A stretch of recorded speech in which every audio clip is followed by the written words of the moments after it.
Hey there! We are on Holes, chapter 21, and if you are reading with me, I'm on page 92. It was a long walk back to his hole. Stanley looked out through the haze of heat and dirt at the other boys lowering and raising their shovels. Group D was the farthest away. He realized that once again he would be digging long after everyone else had quit. He hoped he'd finish before Mr. Sir recovered. He didn't want to be out there alone with Mr. Sir.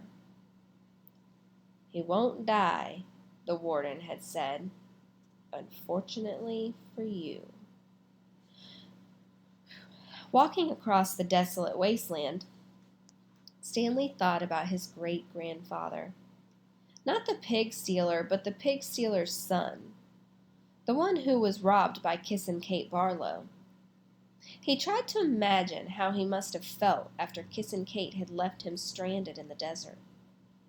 It probably wasn't a whole lot different from the way he himself felt now.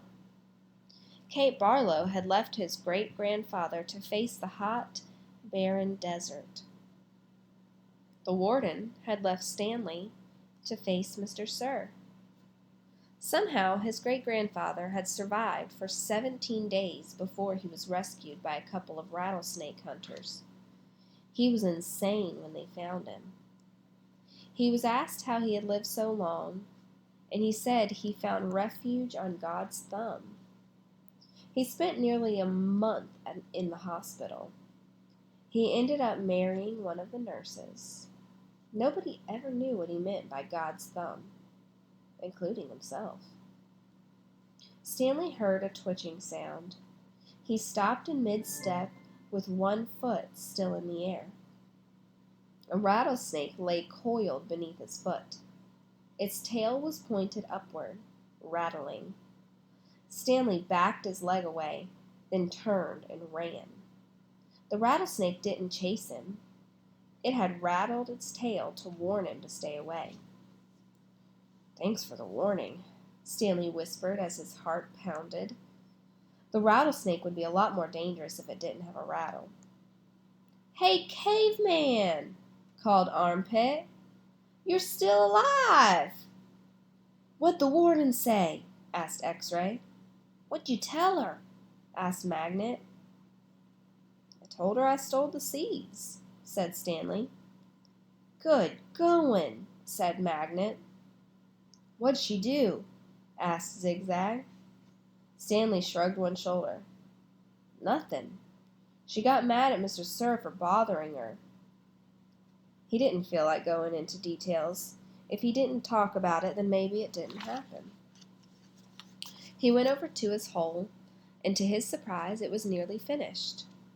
He stared at it, amazed. It didn't make sense.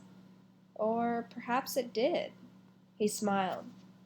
Since he had taken the blame for the sunflower seeds, he realized the other boys had dug his hole for him. "Hey, thanks," he said.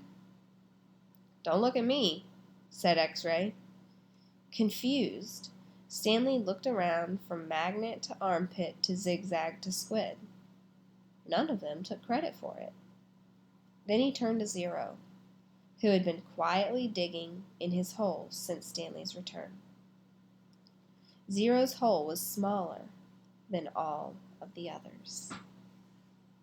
So, boys and girls, if Zero is the fastest digger and his hole is smaller than everybody else's, but Stanley's hole is almost done, who do you think dug Stanley's hole for him?